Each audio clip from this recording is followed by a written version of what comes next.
Hello and welcome to today's episode of Cooking with Brightside.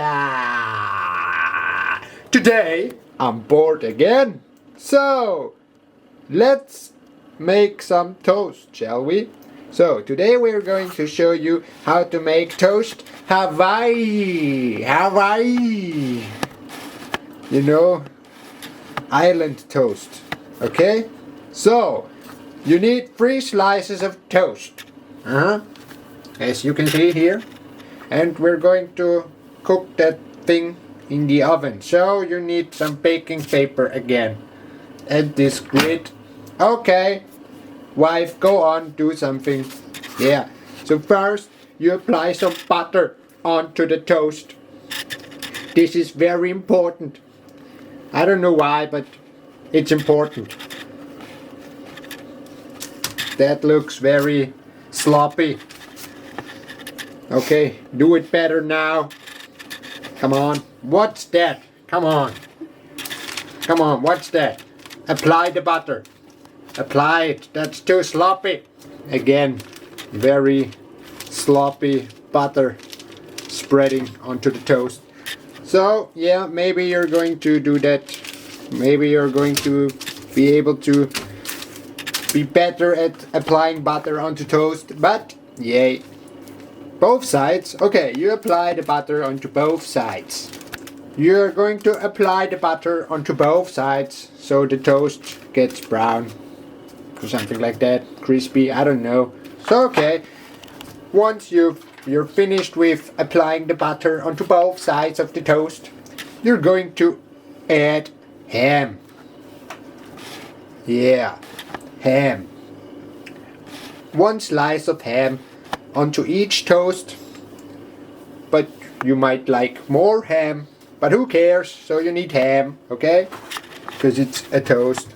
Toast Hawaii, island toast. Let's call it island toast, shall we? Okay, what's the next thing we need? Okay, pineapple. So you can see 1 ring onto each toast, or 1 slice. Yeah, you put pineapple onto your toast. Come on, we need 1 more. You wanna dry the pineapple. It still looks very wet, but it's drier than usual, or something like that. Okay, so now that we've got the pineapple on the toast, you now add cheese. Cheese. 1 slice of your favorite cheese onto each toast. Okay, so now you have toast, ham, a pineapple, pork, and some cheese. What's the next thing we do? The next thing we do is we put this thing into the oven. It's very important that the oven is already heated. The heat has to come from both sides. And yeah, the oven has to be heated.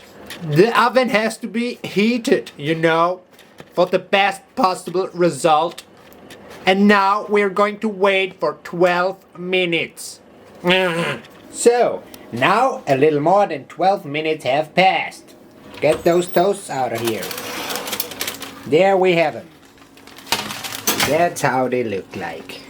But they're not finished yet. Okay, now you get your toast and put it onto a plate. Oh, look at how lovely this mother... Okay, and another toast onto this plate, please. Because now I'm going to show you 2 styles of how you can finish your island toast. So, the maybe last step that you may want to apply is you put cranberries onto your toast, just like this. Lovely. Cranberries, or cranberry jelly, or cranberry compote, however you might want to call it. And now your usual toast Hawaii, your island toast, is finished. But not mine. For me personally, there is 1 step missing. Now you get something not too hot. You might want to have a little heat on your toast. I've got some habanero Tabasco right here. Put it on top. Yeah, not too much, cause not too hot. No moruga powder or something, just a little bit Tabasco, but not too much. Wait, here. Looks good. Bottle is empty, need a new one. So, now your island toast with a little bit of heat is finished. Thanks for watching, and we'll see you in the next episode of Cooking with Bright Side Up. Hell yeah!